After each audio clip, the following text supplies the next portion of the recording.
بسم الله الرحمن الرحيم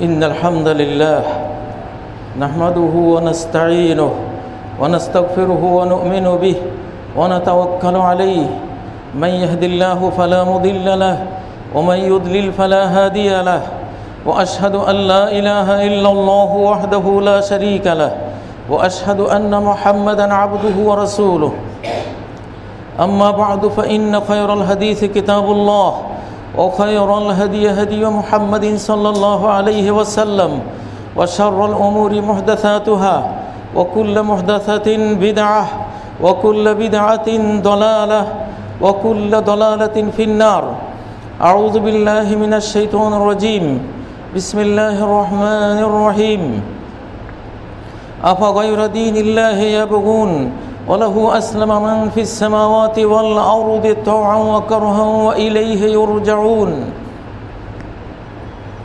ورأيت الناس يدخلون في دين الله أفواجا فسبح بحمد ربك واستغفره إنه كان توابا ولا تقتلوا النفس التي حرم الله إلا بالحق ومن قتل مظلوما فقد جعلنا لوليه سلطانا فلا يسرف في القتل إنه كان منصورا ولا تقربوا الفواحش ما ظهر منها وما بطن إنما الخمر والميسر والأنصاب والأزلام رجس من عمل الشيطان فاجتنبوه لعلكم تفلحون সমস্ত প্রশংসা নিবেদন করছে মহান আল্লাহ রাব্বুল ইজ্জতুল জালালের জন্য, যিনি আমাদেরকে অশান্তির সকল পথ থেকে মুক্তি দেওয়ার জন্য, শান্তির সকল পথে পরিচালিত করার জন্য একটি দিন, একটি ধর্ম দান করেছেন। যে দিন, যে ধর্মের নাম হলো ইসলাম, অর্থাৎ শান্তি। মুহাম্মদুর রাসূলুল্লাহ সাল্লাল্লাহু আলাইহি সাল্লামের প্রতি সালাত ও সালাম প্রেরণ করছি, যিনি ছিলেন রহমাতুল লিল আলামিন, বিশ্ববাসীকে রহমত করার জন্য, দয়া করার জন্য পৃথিবীতে আগমন করেছিলেন। আল্লাহর রহমতের উপহার হয়ে মানব জাতির সামনে আবির্ভূত হয়েছিলেন। সালাত ও সালাম প্রেরণ করছি যুগ যুগান্তরের ওইসব মুমিন মুমিনা মুসলিমার প্রতি, যারা এই শান্তির দিনকে বুকে ধারণ করে তাদের প্রাত্যহিক জীবনে চরিতার্থ করে ইহ পরকালের শান্তির পথে নিজেকে এবং মানব জাতিকে দিশা দিয়েছেন। সম্মানিত ভাইগণ, পরিস্থিতির আলোকে আজকে আমার খুতবার বিষয় হলো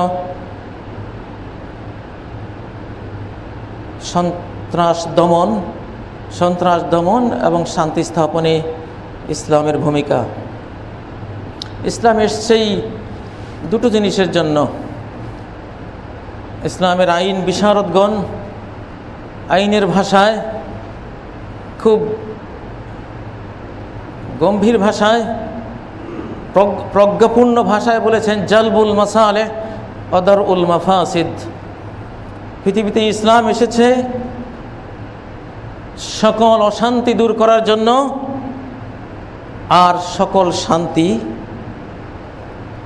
টেনে আনার জন্য।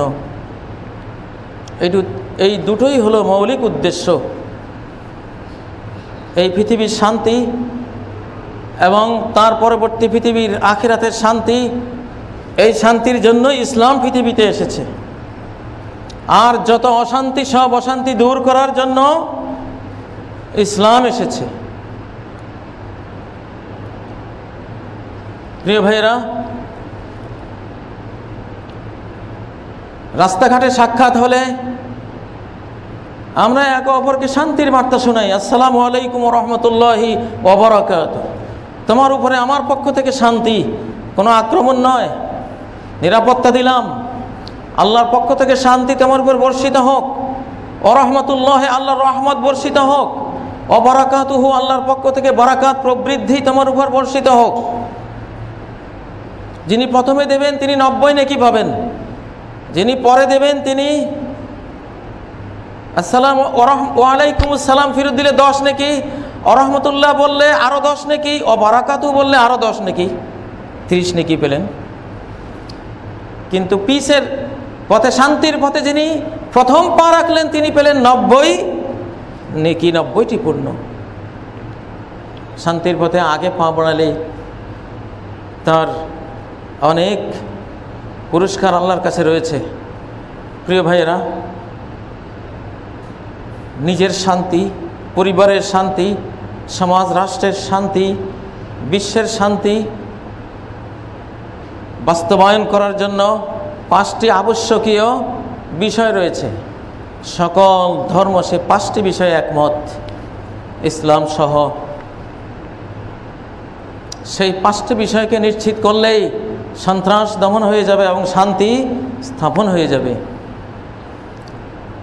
ইসলামের ফকিহগণ, ইসলামের আইন বেত্তাগণ এই 5টি বিষয়কে নাম দিয়েছেন আদ-দরুরাতুল খামস। 5টি এমন বিষয় যেটা না হলেই নয়, যেটা না হলে সমাজ আর সমাজ থাকে না, সমাজ জঙ্গলে পরিণত হয়, মানুষ অমানুষে পরিণত হয়, মানুষ হায়ওয়ান জানোয়ার পশুতে পরিণত হয়। সেই 5টি জিনিস ইসলাম ধর্ম, ইহুদি, খ্রিস্টান, হিন্দু, বৌদ্ধ, দুনিয়ার সব ধর্মে এই 5টি জিনিসকে সম্মান দেওয়া হয়েছে।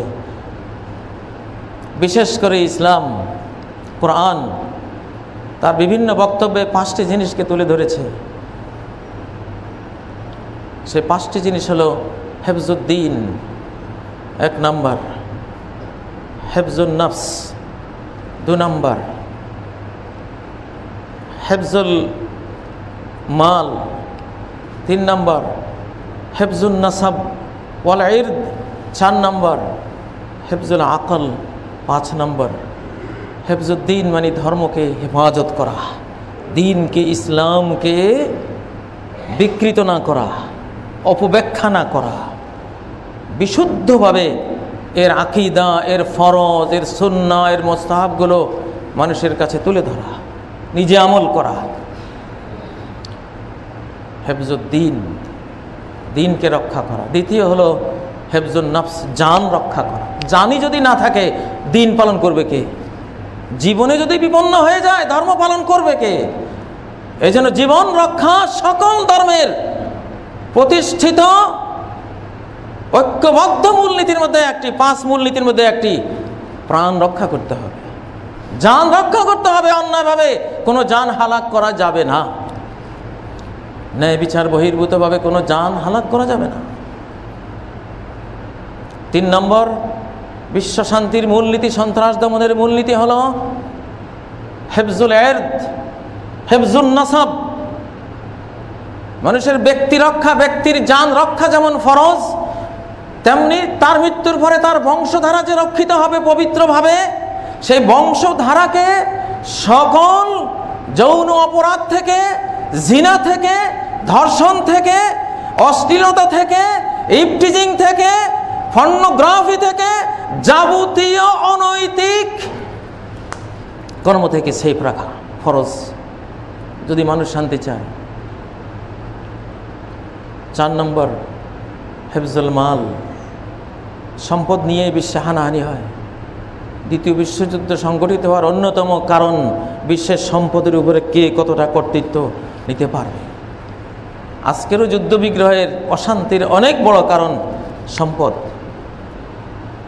সম্পদের জন্য ডাকাতরা ডাকাত হয়, চোরেরা চোর হয়, হাইজাকাররা হাইজাকার হয়, বড় বড় নেতারা আত্মসাৎকারী হয়, ঘুষখোর হয়, ঠকবাজ হয়, প্রতারক হয়, খাদ্যে বিষ মিশিয়ে জেনোসাইডকারী হয়, গোটা জাতিকে হত্যা করে সম্পদের লোভী। অতএব সম্পদের সুন্দর রব্বানি মূলনীতি ছাড়া, সৃষ্টিকর্তার প্রদত্ত মূলনীতি ছাড়া বিশ্ব শান্তি আসবে না, দেশে শান্তি আসবে না।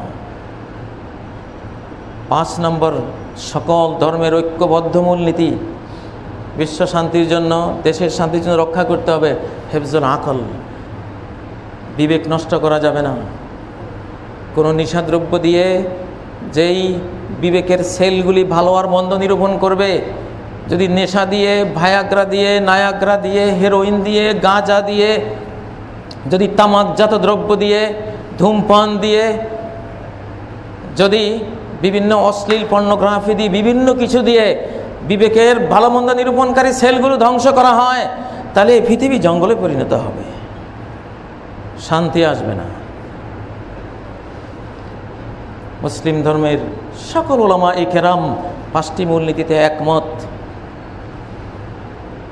সমাজের শান্তি আনতে হলে এই 5টি জিনিস রক্ষা করতে হবে।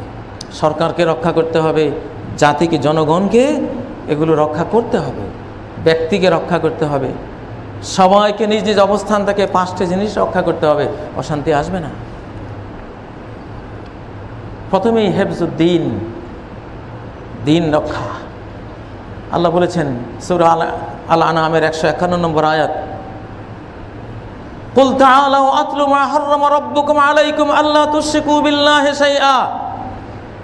আল্লাহ যা যা তোমাদের জন্য অবৈধ করেছেন, হারাম করেছেন, সীমানা দিয়ে বলেছেন এটা ক্রস করো না, সেই সীমানাগুলো কি, সেই বিষয়গুলো কি, এসো আমি বর্ণনা করি। বাদশার একটা চারণভূমি আছে, বাদশার ঘোড়া গাধা তার পশু চড়ার জন্য একটা চারণভূমি থাকে। আগের যুগে ছিল, যখন ঘোড়া দিয়ে মানুষ চলতো, উট দিয়ে চলতো, তখন কয়েক হাজার একরের একটা এরিয়া ব্লক করে রাখতো, এটা রাজকীয় চারণভূমি। এখানে রাষ্ট্রীয় পশুগুলো, ঘোড়াগুলো, বাহনগুলো চড়বে, অন্যরা ঢুকাতে পারবে না, এটাকে চারণভূমি বলে। ওখানে কেউ ঢুকতে পারে না। ওটার সীমানা ক্রস করলে পশুগুলোকে বাজেয়াপ্ত করা হয়, বন্দি করা হয়। নবীজি উদাহরণ দিয়ে বলেছেন, আলা ওয়া ইন্না লিকুল্লি মালিকিন হেমা, প্রত্যেক বাদশার চারণভূমি থাকে, সুরক্ষিত চারণভূমি। আলা ওয়া ইন্না হেমাল্লাহি মাহারিমুহু, আল্লাহর পৃথিবীতে আল্লাহর চারণভূমি হলো আল্লাহর হারামকৃত বিষয়গুলি। এই বিষয়গুলিতে কেউ ঢুকবা, তোমার নিরাপত্তা, সমাজের নিরাপত্তা, দুনিয়ার নিরাপত্তা, আখিরাতের নিরাপত্তা বিঘ্নিত হয়ে যাবে। এটা ক্রস করবা না। প্রিয় ভাইরা, দিন রক্ষার জন্য আল্লাহ শিরক হারাম করেছেন, বিশেষ করে মুসলিমদের জন্য।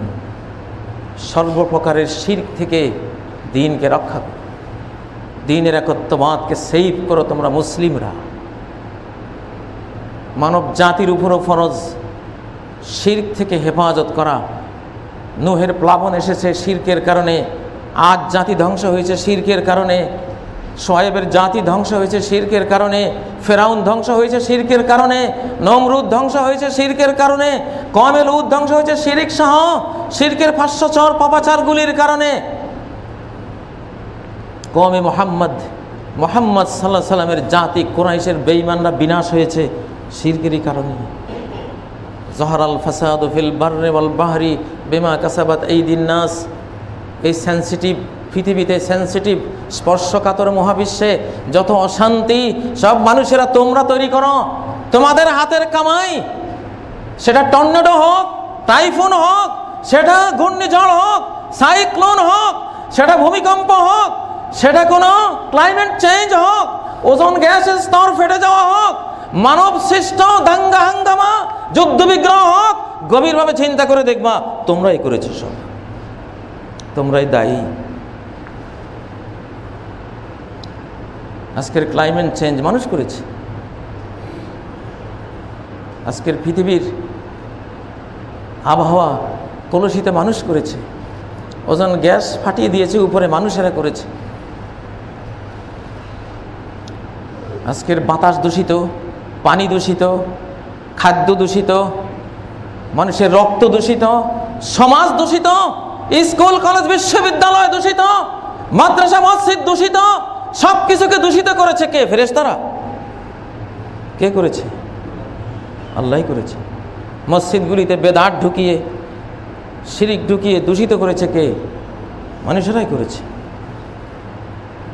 প্রিয় ভাইয়েরা, দিন যদি রক্ষা হয় তাহলে আমরা রক্ষা পাবো। এই জন্য হেফজুদ্দিন, দিনকে রক্ষা করার জন্য বলেছে, মান বাদ্দালা দীনাহু ফাকতুলু, কেউ যদি ধর্ম ত্যাগ করে, রাষ্ট্রীয় বিচার করে, আগের যুগের খেলাফতকালে তার মৃত্যুদণ্ড কার্যকর করা হতো। কারণ ধর্ম খেলার বস্তু নয় যে তুমি ধর্ম ত্যাগ করবা। মুসলিমদের জন্য ধর্মত্যাগের কোনো সুযোগ ইসলামে দেওয়া হয়নি। জেনে বুঝে মুসলিম হবা, একবার হলে আর তুমি ধর্ম ত্যাগ করতে পারবে না।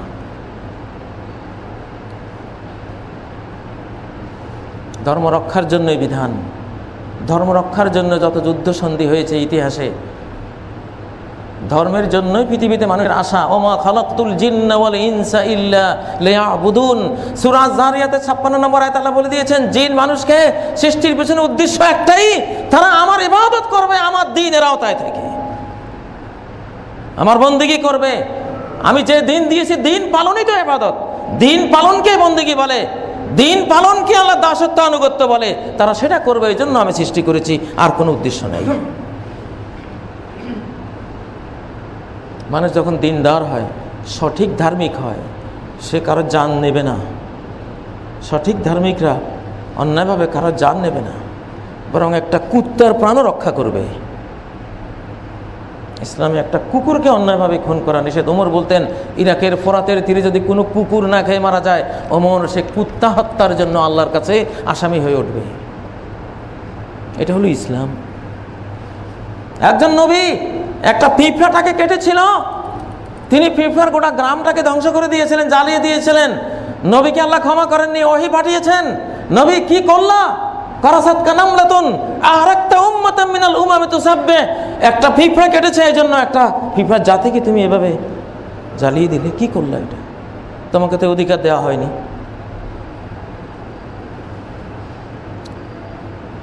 ধর্ম রক্ষা করলে ইসলামের যেই 70-এর অধিক শাখা প্রশাখা, তার মধ্যে সর্বোচ্চ শাখা হলো আফদালুহা কওলু লা ইলাহা ইল্লাল্লাহ, লা ইলাহা ইল্লাল্লাহ বলা। লা ইলাহা ইল্লাল্লাহ বলে বিশ্ব নিরাপত্তার ব্যবস্থা করো, আল্লাহর আযাব থেকে সেভ করো, নিজেদের হিংসা হানাহানি থেকে সেভ করো। লা ইলাহা ইল্লাল্লাহ বলার পরে আরবের যারা রক্ত পিপাসু ছিল, জাহেলি যুগের যারা ডাকাত খুনি ধর্ষক ছিল, এই দিন তাদের কাছে আসার পরে ইয়ারমুকের রণাঙ্গনে তাদেরই একজন যখন পানি পানি বলে মুমূর্ষু অবস্থা চিৎকার করলো, পানি তার মুখের সামনে নেওয়ার পরে আরেকজন চিৎকার করলো পানি। তখন এই বলল, এই পানি আমি পান করতে পারি না, আমার ওই ভাইয়ের কাছে নিয়ে যাও। তার কাছে পানি নেওয়ার পরে সে মুখে দেবে, ওই সময় আরেকজন পানি বলে চিৎকার করলো। সে বলল, এই পানি আমার ভিতরে যাবে না, পারবো না, আমার ওই ভাইটিকে পানিটা নিয়ে দাও। তার কাছে যেতে যেতে তার প্রাণ চলে গেছে। ওর পানি নিয়ে দৌড়লো প্রথম জনের কাছে, নাই, চলে গেছে।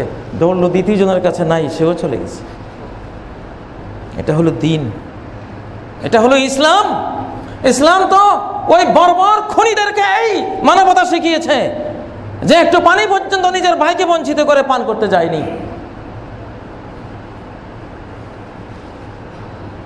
ইসলাম বলেছে, ইমাতাতুল আযা আনিত তারিক, পথ থেকে মানুষকে কষ্ট দেওয়া জিনিস যদি সরিয়ে দাও, তুমি জান্নাত পাবে ইনশাআল্লাহ। এটা ঈমানের একটা অংশ।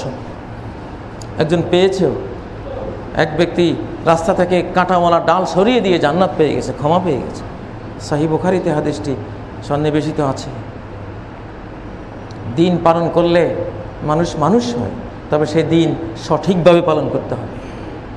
আমাদের প্রধানমন্ত্রীও আহ্বান জানিয়েছেন, এমপি সাহেবরা নিজ নিজ এলাকায় গিয়ে মানুষকে সঠিক ধর্ম শিক্ষা দেন। সঠিক ধর্ম আসবে কোরআন থেকে আর সহিহ সুন্নাহ থেকে। কাজী ইব্রাহিমের মন গড়া মত নয়, কোন মৌলানা মৌলবীর মন গড়া মত থেকে সঠিক ধর্ম আসে না। কোরআন বলবে, সুন্নাহ বলবে। হ্যাঁ, কোনো আয়াতের কোনো হাদিসে দুটো ব্যাখ্যা থাকতে পারে, সে ব্যাখ্যা দুটো যদি ভ্যালিড হয়, দুইটাই চলতে পারে, হার্ড হওয়া যাবে না। আপনার বুঝকে আমি সম্মান দিতে হবে, আমার বুঝকে আপনি সম্মান দিতে হবে। একই বিষয়ে বিচার করেছিলেন দাউদ আলাইহিস সালাম আর তার পুত্র সুলাইমান আলাইহিস সালাম, বিচার দুরকম হয়েছে। ছাগলের ফালে আঙ্গুরের ক্ষেত খেয়ে ফেলেছে। দাউদ বিচার করলেন যে ছাগলের ফালটা আঙ্গুরের ক্ষেতের মালিককে দিয়ে দাও।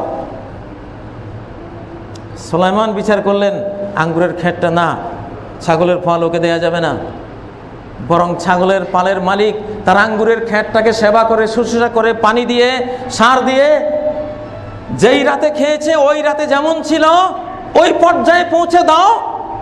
পৌঁছে দেওয়া পর্যন্ত তোমার ছাগলের পাল আঙ্গুরের ক্ষেতের মালিক তার কাছে রাখবে, দুধ পান করবে, সে এটার থেকে উপকৃত হবে।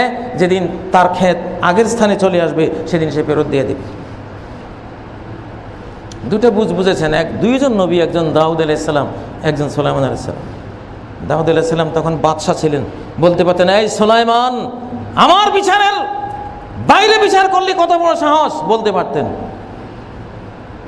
বলেন নাই, শ্রদ্ধা জানিয়েছেন। হতে পারে বিচার দুরকম, তুমি ওরকম বুঝছো, আমি এরকম বুঝছি, বুঝ দুরকম হতে পারে। আল্লাহ তাআলা সুলাইমানের বিচারটাকে সঠিক বললেন, ফাফাহামনাহা সুলাইমান, ছেলের বুঝটা এখানে সঠিক আছে, বাবার বুঝটা এখানে ঠিক হয় নাই, কিন্তু তাই বলে বাবাও অজ্ঞ না। ওয়াকুল্লান আতাইনা হুকমা ওয়া ইলমা, দাউদ আর সুলাইমান দুইজনকে বিচার শক্তি আমি দিয়েছি, আমি জ্ঞান দিয়েছি, প্রশংসা করলেন। আমরা তো বুকে হাত বাঁধা আর নিচে হাত বাঁধা নিয়ে মারামারি করি বলুন না। একটা ট্রেন, এই ট্রেনের যাত্রীরা মক্কা যাচ্ছে, এই মক্কা ট্রেনের যাত্রী কেউ ফার্স্ট ক্লাসে চড়েছে, কেউ সেকেন্ড ক্লাসে, কেউ থার্ড ক্লাসে, কেউ ছাদের উপরে, কেউ দুই কম্পার্টমেন্টের জয়েন্টের মধ্যে বসে আছে, কেউ ইঞ্জিনে গিয়ে স্থান পেয়েছে। বলেন তো সবাই কোথায় যাবে? সবাই কি মক্কা যেতে পারবে? অবশ্যই পারবে, যতক্ষণ ট্রেনে থাকে। যদি ট্রেনে ঝুলেও থাকে সে মক্কা বুঝবে কিনা? বুঝবে তো, কারণ ট্রেন মিস করে নাই। ফার্স্ট ক্লাস মিস করেছে, সেকেন্ড ক্লাস মিস হয়েছে, থার্ড ক্লাস মিস হয়েছে, কারো ছাদ মিস হয়েছে, কিন্তু ট্রেন মিস হয় নাই। অতএব সে মক্কা তো পৌঁছবেই, কোনো মতে যদি ধরে রাখতে পারে সে পৌঁছবেই। হানাফি, শাফি, মালিকি, হাম্বলি, আহলে হাদিস এরা সবাই একই ট্রেনের যাত্রী। কেউ ফার্স্ট ক্লাসে আছে, কেউ হয়তো সেকেন্ড ক্লাস, কেউ থার্ড ক্লাস, কেউ হয়তো ছাদে আছে, কেউ হয়তো ইঞ্জিনে, কেউ হয়তো জয়েন্টে বসে আছে, কিন্তু ট্রেন মিস করে নাই। এরা আহলুল হক, এরা হকপন্থী। আপনি এদের কাউকে হার্ট করবেন না, এদের কাউকে আপনি কোনো রকমের এমন বিষয়ে যেখানে দুইটা বুঝের অবকাশ আছে আঘাত করা যাবে না, নিশ্চিত দাওয়াত দেয়া যাবে। আজকে আমাদের সমাজে সর্বনাশ হয়েছে এখান থেকে। দুইটা বুঝ, নবীজি বলেছেন বনু কুরাইজায় গিয়ে আসর পড়বা।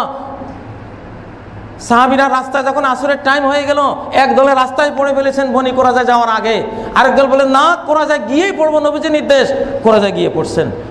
দুইটা বুঝ হয়েছে। নবীজি শুনলেন, সাহাবীরা দুরকম আমল করেছেন, কাউকে মন্দ বলেন নাই, মৌন সম্মতি দিলেন। হতে পারে, যত কল্লা তত বুঝ। এসব বিষয়ে দুটা বুঝ হতেই পারে, তিনটা বুঝ হতেই পারে। আহলে হক, আপনারাই আহলে হক যারা আছেন এই মসজিদে বসে আছেন, মক্কা মদিনা গিয়ে দেখেন রুকু থেকে উঠে এভাবে হাত বেঁধে দাঁড়ায়। মক্কার ইমামরা, মদিনার ইমাম, আমরা তো ছেড়ে দিই। এখানে তো দুটা বুঝ, তাই বলে কি ওদের বিরুদ্ধে যুদ্ধ করব? তুমি বাতিল না, দুইটা বুঝ, দুইটাই ভ্যালিড, দুই ওলারাই সওয়াব পাবে। যার হয়তো দলিল স্ট্রং সে বেশি পাবে, যার দলিল একটু দুর্বল, বুঝটা একটু দুর্বল হয়েছে, হয়তো সঠিক হয় নাই কিন্তু চেষ্টা করেছে, সে একটা সওয়াব পাবে। ফাইন আসাবা ফালাহু আজরান, সঠিকটা যে নিতে পারলো সে দুইটা সওয়াব পাবে, আর যে সঠিকটা পেল না ফালাহু আজরুন, সে একটা সওয়াব পাবে, কিন্তু জাহান্নামে তো যাবে না সেইটার জন্য। পরবুঝ সহিষ্ণুতা, পরের বুঝের সহিষ্ণুতা লাগবে। একদল বলবে কোরবানি 7 ভাগে দেওয়া, যারা বাড়িতে থাকো, যারা মুকিম আবাসী, তোমাদের জন্য বৈধ না। এই বাংলাদেশে একদল বলছে, একদল ওলামারাই বলছে, আর দল বলছে না 7 ভাগ, মুকিম হোক, আবাসী হোক, প্রবাসী হোক, বাড়িতে থাকুক, সফরে থাকুক, চলবে।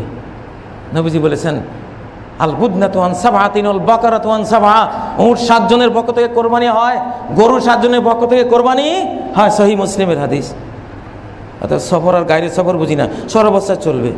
আমরা বুঝছি, একদল বুঝছি এরকম, আরেক দল বুঝছেন না।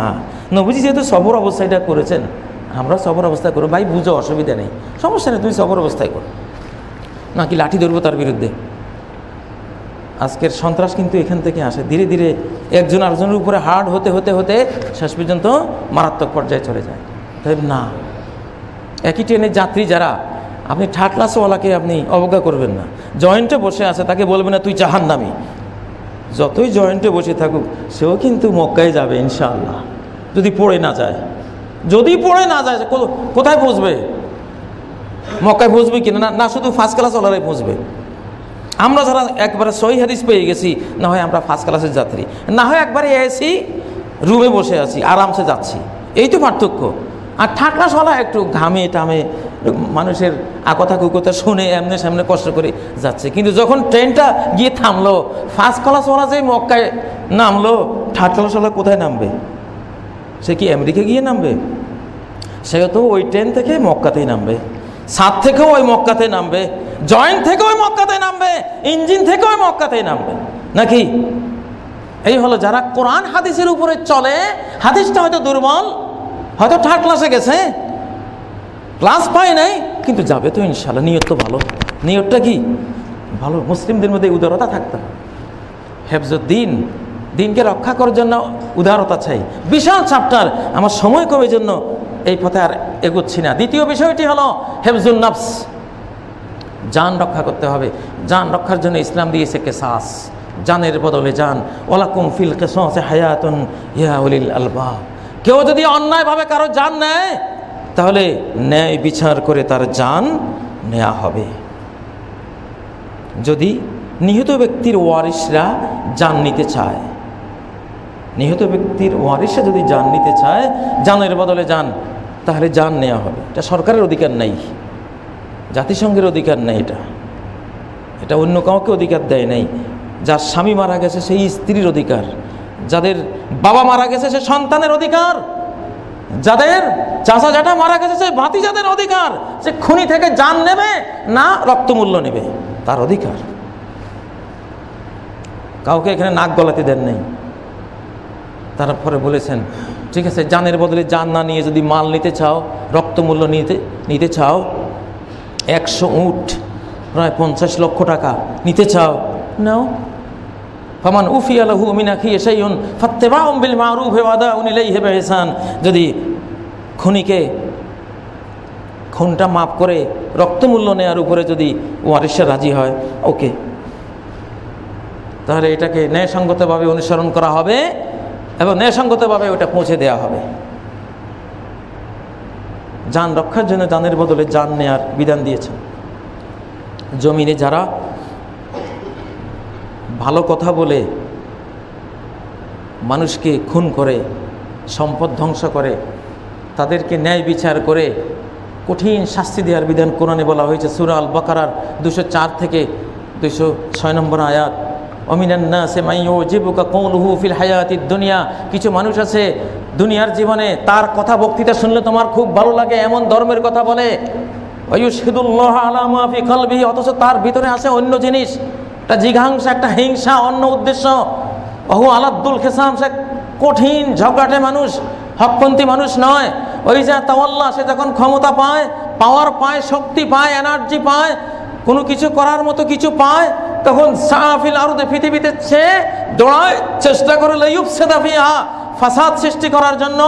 ফাসাদ কি? ওয়ায়ুহলিকাল হারসা ওয়ান নাস, দুটো জিনিস নষ্ট করে, অর্থনীতি নষ্ট করে, ওয়ান নাস, নসল নষ্ট করে, মানব বংশ নষ্ট করে, মানুষকে খুন করে আর মানুষের সম্পদ নষ্ট করে। এই শ্রেণীর জন্য বিচার করে আল্লাহ তাআলা বলেছেন ওদেরকে মৃত্যুদণ্ড দাও, অথবা বাম হাত ডান পা, ডান হাত বাম পা কেটে দাও, ফাঁসি দাও, অথবা জমিন থেকে, রাষ্ট্র থেকে বহিষ্কার করে দাও। বিভিন্ন বিচার আল্লাহ বলেছেন। প্রিয় ভাইয়েরা, তারপরে হলো হেফজুন নাসাব, মানুষের বংশের পবিত্রতা রক্ষার জন্য জিনার সকল প্রকারকে নিষেধ করা হয়েছে। বংশ রক্ষার জন্য জিনাকারীর উপরে 100 বেতের বিধান দেওয়া হয়েছে। যে নারীর সাথে তুমি জিনা করেছো, নারীটা তো কারো মা হবে, তুমি তো বংশের ইজ্জত মেরে দিলে। ওই সন্তানদের মায়ের ইজ্জত নষ্ট করে, চিরকালের জন্য সন্তানদের ইজ্জত নষ্ট করলে, মায়ের চরিত্র কলুষিত করে, তাদের বংশে কলুষতা ঢুকালে, তাদের বংশে সিফিলিস, গনোরিয়া, এইডসের মহামারী ঢুকালে, চরিত্রহীনতার বিষাক্ততা ঢুকিয়ে দিলে। কেন করলে এই কথা? 100 বেদ মানুষের বংশকে সেফ রাখার জন্য, মানুষের ইজ্জতকে হেফাজত করার জন্য ধর্ম দিয়েছে। 100 বেদের বিধান, যেটা এখন মেডিকেলি স্বীকৃত হয়েছে, যে জিনাকারকে বেত মারলে তার দেহে একটা হরমোন নিঃসরণ হয়, সে হরমোনের কারণে জিনের ভাত থেকে ফিরে যায়। এই জন্য ডাক্তারিভাবে এখন বেত মারা হয়। $60 লাগে। যিনি বেত মারেন, যে ডাক্তার বেত মেরে জিনাকারকে ফিরিয়ে আনেন, তিনি বেতও মারেন, আবার $60 নেন তার থেকে। রাশিয়ার একজন মেডিকেল সায়েন্টিস্ট, বড় ডাক্তার। বংশ রক্ষার জন্য ইসলাম দিয়েছে এই 100 বেতরা ঘাত, ফৌজদারি দণ্ডবিধি এটা।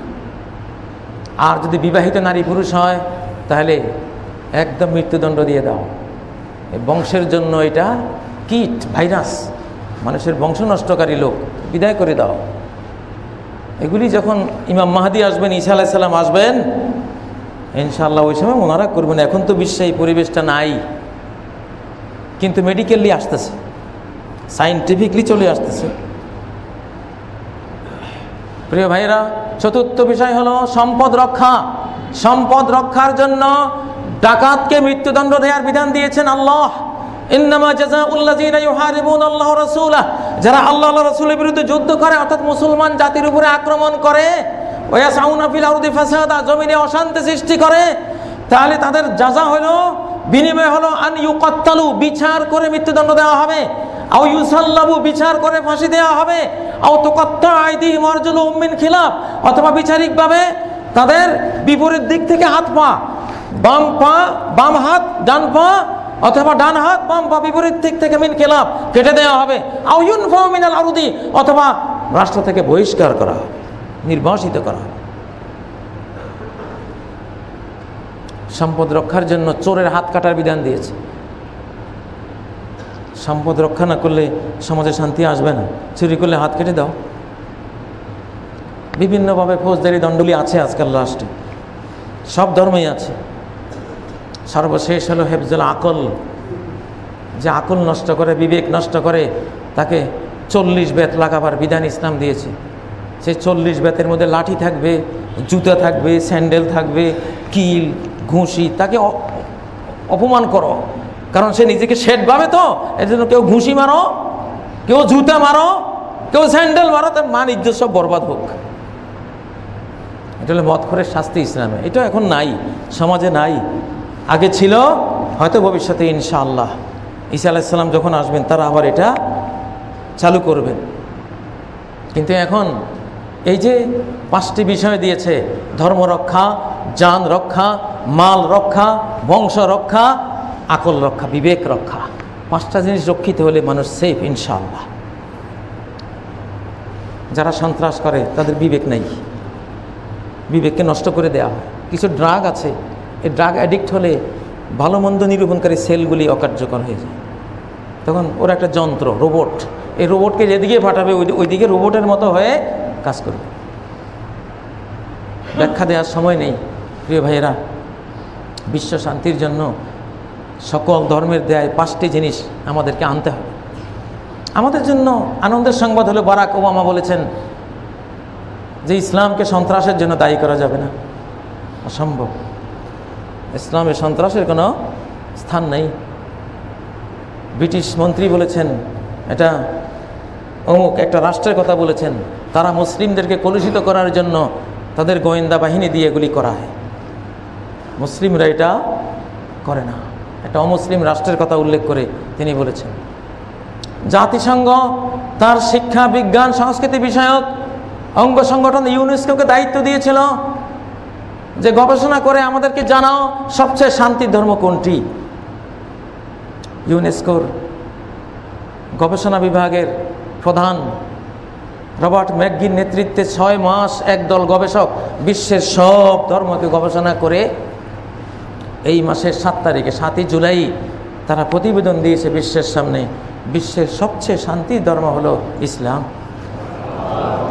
অতএব মুসলিমরা যদি কেউ ইউনেস্কো থেকে, জাতিসংঘ থেকে শান্তির সার্টিফিকেট নিতে চায়, জাতিসংঘ এবং ইউনেস্কো সেটা দেবে যে তোমরা শান্তির মানুষ। ইন্টারন্যাশনাল পিস ফাউন্ডেশনের গবেষণা দলের এটা হলো গবেষণা, জাতিসংঘের অধীনে। প্রিয় ভাইরা, অতএব ইসলামকে কেউ সন্ত্রাসের সাথে একাকার করতে পারে না, অসম্ভব। নবীজি দাওয়াত দিয়েছেন, হেকমা দিয়েছেন, জ্ঞান দিয়েছেন, কোরআন দিয়েছেন। মদিনা রাষ্ট্র এক বিন্দু রক্ত ঝরানো ছাড়াই রাষ্ট্ররূপে মদিনা রাষ্ট্র কায়েম হয়ে গেছে, এক বিন্দু রক্ত ঝরে নেই।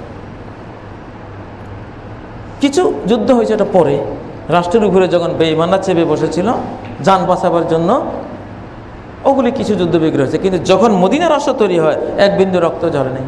একটা চুক্তি হয়েছিল শুধু, লাইলাতুল আকাবা, আকাবার প্রথম রাত, আকাবার দ্বিতীয় রাত, মদিনাবাসীর সাথে একটা চুক্তি হয়েছে, মুসলিম রাষ্ট্র মদিনার তৈরি হয়েছে। আলহামদুলিল্লাহ।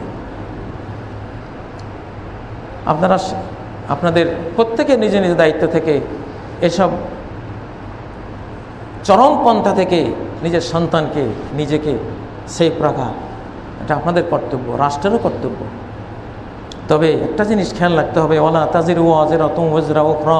সারা কোরআনে একটা মূলনীতি আল্লাহ বলেছেন, এক পাপীর পাপে অন্য মানুষকে দোষারোপ করা যাবে না। একজনের পাপের বোঝা আরেকজন বহন করবে না, এটা সবাইকে খেয়াল রাখতে হবে। রাষ্ট্রশক্তি এবং জনগণ সবাই, যার পাপ তাকেই বহন করতে হবে। আরেকজন যাতে কারো পাপের শাস্তি সে না পায়। পৃথিবীতে 1 কোটি পাপিক, 1 কোটি অপরাধী ক্ষমা পেয়ে যাওয়া এটা বড় দোষের কথা নয়, কিন্তু একজন নিরপরাধী মানুষ শাস্তি পাওয়া এটা বড় দোষের। এটার জন্য একটা রাষ্ট্র ধ্বংস হয়ে যেতে পারে। তুরস্কের খেলাফত ধ্বংসের আগে তুরস্কের দীপ্ত টিভিতে সুলতান সুলাইমানের একটা ইতিহাস তারা বর্ণনা করে। সুলতান সুলাইমানের হাতে তার ঘরের চক্রান্তে তার নিজের সন্তান খুন হয়েছিল। তাদের সে উজিরে আজম খুন হয়েছিল। দুটো খুনের কারণে ইতিহাস সাক্ষী, অল্প কিছুদিন পরে তুরস্কের সাম্রাজ্য শেষ হয়ে গিয়েছে। অতএব নিরপরাধী যাতে কষ্ট না পায়, শাস্তি না পায়, এটা সবাইকে সযত্নে রক্ষা করতে হবে। আল্লাহ আমাদের হেফাজত করুন, আল্লাহ আমাদেরকে শান্তি দান করুন। বাংলাদেশ রাষ্ট্রকে শান্তির দেশ হিসেবে বিশ্বে তার পরিচয় অক্ষুণ্ণ রাখার আল্লাহ তৌফিক দান করুন।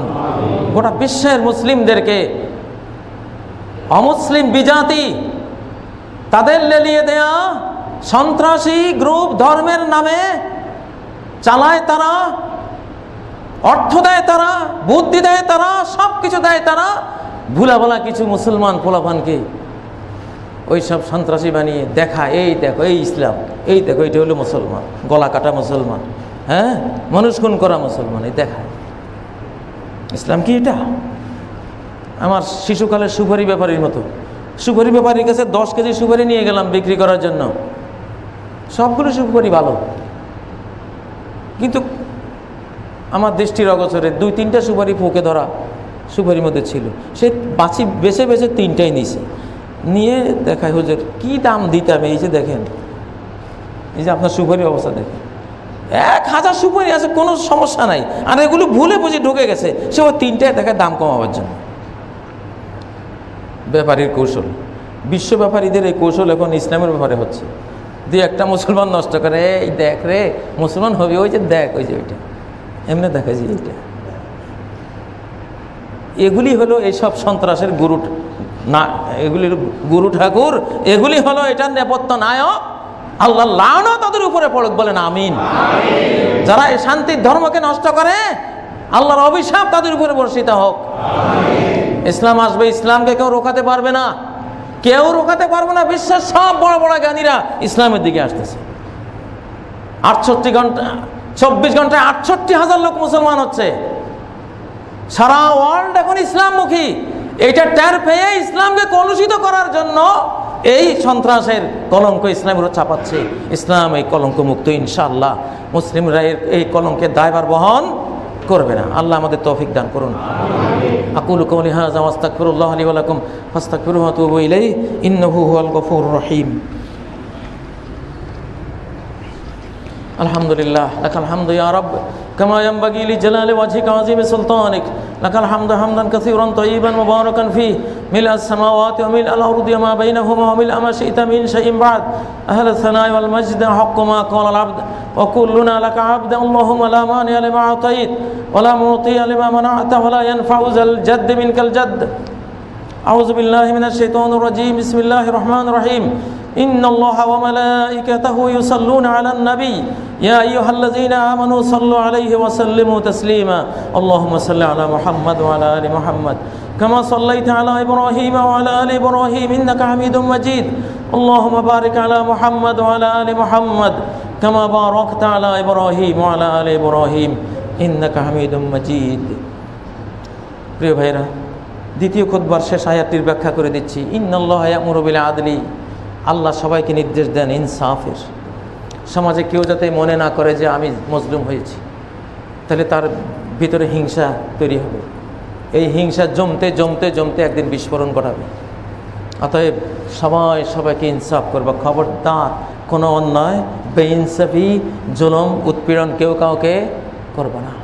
এই জন্য বিশ্ব শান্তির জন্য আরেকটি আয়াত প্রতিদিনেই দ্বিতীয় খুতবায় আয়াতটি আমরা পড়ি, ইন্নাল্লাহা ইয়া'মুরু বিল আদলি, ইনসাফ করো। একজন তোমার দাঁত ভাঙলে একটা দাঁতে ভাঙতে পারো, ইনসাফ। দাঁত ভাঙছে একটা, তুমি 32টা দাঁতে উড়ে দিলে। এখন তুমি মজলুম ছিলে আগে, এখন তুমি জালিম। এমন করো না, ইনসাফ করো। আর পারলে যদি মাফ করে দাও, ওয়াল ইহসান বিল আদলি ওয়াল ইহসান, ইনসাফ করো।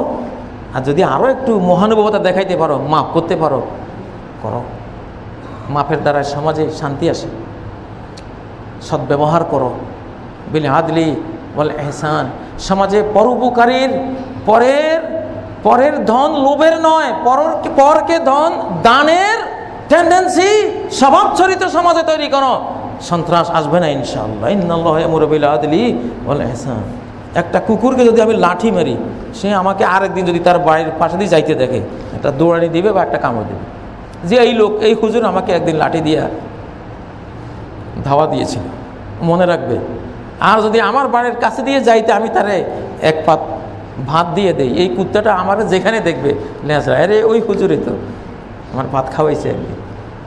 গোটা মাখলুক জুবিলাতিল খালায়েক আলা হুব্বিল মুহসিনি ইলাইহা, গোটা সৃষ্টিকে আল্লাহ সৃষ্টি করেছেন একটা নেচার দিয়ে, যে তাকে যে উপকার করবে সে তাকে শ্রদ্ধা করবে, তাকে দেখলে সে একটা আবেগ প্রকাশ করবে। ইউটিউবে একটা দৃশ্য আপনারা দেখেন, একটা কুকুর জাহাজ থেকে লাফিয়ে নদীতে পড়ে গেছে, ডুবে যাচ্ছে। সে কোনো মতে পানির ভিতরে সাঁতরে না কুচিয়ে জীবনটা রক্ষা করতেছে। একটা ডলফিন এসে কুত্তাটাকে মাথার উপরে ঠেলে নিজের পিঠের উপরে বসিয়ে কি সুন্দরে জাহাজের কিনারে এসে ধরলো, আর কুকুরটা লাফ দিয়ে উঠলো। এরপরে ডলফিনটা লাফাচ্ছে, এই এহসান, যে একটা পরোপকার করেছে, একটা কুকুরকে জান বাঁচিয়ে দিয়েছে, এই আনন্দে ডলফিনটা লাফাচ্ছে। কুত্তাই আবার খালি এমন করে, মানে মনে হয় যেন সে যদি বক্তা হইতো আমার মতো, তাহলে একটা খুতবায় দিয়ে ফেলতো। কুত্তাটা যে অবস্থা আমি দেখলাম, গোটা সৃষ্টি জগৎটাই হলো দয়া মায়া দিয়ে আল্লাহ সৃষ্টি করেছে। প্রিয় ভাইয়েরা, ইন্নাল্লাহা ইয়া'মুরু বিল আদলি ওয়াল ইহসান, আল্লাহ ইনসাফের নির্দেশ দিচ্ছেন, ওয়াল ইহসান, সৃষ্টির প্রতি দয়া করো, দয়া নির্দেশ দিচ্ছেন। তারপরে কি, ওয়া ইয়ানহা আনিল ফাহশাই ওয়াল মুনকারি ওয়াল বাগি, অশ্লীলতা বর্জন করো, ঘৃণিত কাজ বর্জন করো, একে অপরের প্রতি জুলুম করা বর্জন করো। 5টি পয়েন্টের উপরে যদি কেউ গবেষণা করে, ইনশাআল্লাহ সমাজকে সে জান্নাতে রূপান্তরিত করতে পারবে। কোনো যুবক, কেউ যাতে মনে না করে যে আমি মুসলিম হয়েছি, আমার অধিকার ক্ষুণ্ণ করা হচ্ছে, আমার নাগরিক অধিকার কেড়ে নেওয়া হচ্ছে, আমি এই সমাজে নাগরিক হিসাবে লাঞ্ছিত, অপমানিত, আমার যৌবনের তারুণ্যকে ব্যয় করার কোনো ক্ষেত্র আমাকে দেয়া হচ্ছে না, এটা মনে না করলে এটা জমতে জমতে একদিন বিস্ফোরণ। ধর্মের বাইরে যে যুবকরা চলে, তাদের তো তারুণ্যের শক্তিকে ব্যয় করার জন্য খেলার ফিল্ডের অভাব নেই, নাটকের অভাব নাই, ছায়াছবির অভাব নাই, প্রতিযোগিতার অভাব নাই, টাকার গাড়ি বাড়ির কোনো অভাব নাই। একটা ক্রিকেটার ছক্কা একটা মারে, কি ওভার বাউন্ডারি করে, সে কোটি কোটি টাকার মালিক। আর একটা ধার্মিক যুবক, কি নীতিবান, কি আল্লাহ, সে যেদিকে যায় সবাই বড় বড় ছেলে। এটা মনে হয় অন্য কিছু, খালি সময়। আমার তো কোনো জায়গা নাই, আমার এই যৌবন আল্লাহ দিয়েছেন, আমি তো ওর থেকে শক্তিশালী, আমার এই তারুণ্য রাখি কোথায়? যৌবনের উচ্ছ্বাস ব্যয় করি কোথায়? মসজিদে গেল দোষ, মাদ্রাসায় গেল দোষ, স্কুলে গেল দোষ, ওইখানে গেল দোষ, খালি দোষ। এই যখন তারুণ্যকে চাপা দেওয়া হয়, এক শ্রেণীর তরুণদের তারুণ্যকে যদি চাপা দেওয়া হয়, এটাই তখন বিদ্রোহ করে বিস্ফোরিত হয়। মহাবিদ্রোহী রণক্লান্ত আমি সেই দিন হব শান্ত, যেদিন আকাশে বাতাসে, যেদিন উৎপীড়িতের কন্দন রোল আকাশে বাতাসে ধ্বনিবে না, অত্যাচারীর খড়গ কৃপান ভীম রণভূমে রণিবে না, আমি সেই দিন হব শান্ত, মহাবিদ্রোহী রণক্লান্ত। এই জন্য কোনো তরুণদের তারুণ্যকে চাপা দেওয়া যাবে না। ধর্মীয় তরুণদেরকে রাষ্ট্রের নেতৃত্বে প্রতিযোগিতা লাগিয়ে দিতে হবে, এমন সব সমাজকর্মে লাগিয়ে দিতে হবে, তারুণ্যের শক্তিটা ওই সমাজকর্মে ব্যয় হয়ে যাবে, বাড়তি শক্তি থাকবে না সন্ত্রাস করার জন্য। তার তারুণ্যের শক্তিকে ব্যয় করার জন্য বিবাহ করে দেন, আর কোনো জায়গা পাচ্ছেন না পরিবার গড়ে দেন, তোর তারুণ্যের শক্তি স্ত্রীর কাছে, পরিবারের কাছে গিয়ে ব্যয় করে ফেলা। যত সন্ত্রাস, এখানে বিবাহিত যুবকরা নাই, খুব কম, ভুলে ভালে দুই একটা হতে পারে, সব হলো অবিবাহিত। তা তারুণ্যের শক্তি ব্যয় করা জায়গা পায় নাই, অজায়গায় চলে গেছে। এই জন্য বিয়ে করাই দেবেন বাপেরা, এখন তো ঠেকছেন, পোলা ফাইন তাড়াতাড়ি বিয়ে করা, ইনশাল্লাহ বইয়ের মায়ায় এগুলি সন্ত্রাসের পথে যাবে না। তোরা কোথা হতে কেমনে এসে মণিমালার মতো আমার কণ্ঠে জড়ালি, আমার পথিক জীবন কেমন করে ঘরের মায়ায় মুগ্ধ করে বাঁধন পরালি, বাঁধন পরিয়ে দেন, ইনশাল্লাহ ঠিক হয়ে যাবে।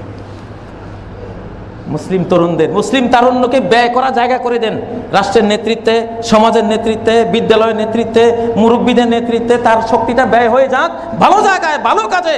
তাহলে সন্ত্রাস করবে কোত্থেকে সে? আল্লাহ তাআলা তৌফিক দান করুন।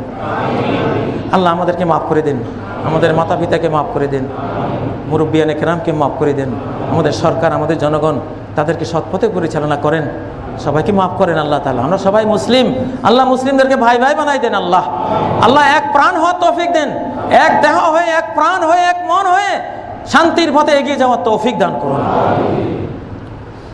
আউযু বিল্লাহি মিনাশ শাইতানির রাজীম, বিসমিল্লাহির রহমানির রহিম। ইন্নাল্লাহা ইয়া'মুরু বিল আদলি ওয়াল ইহসান ওয়া ইতাইযিল কুরবা ওয়া ইয়ানহা আনিল ফাহশাই ওয়াল মুনকারি ওয়াল বাগি।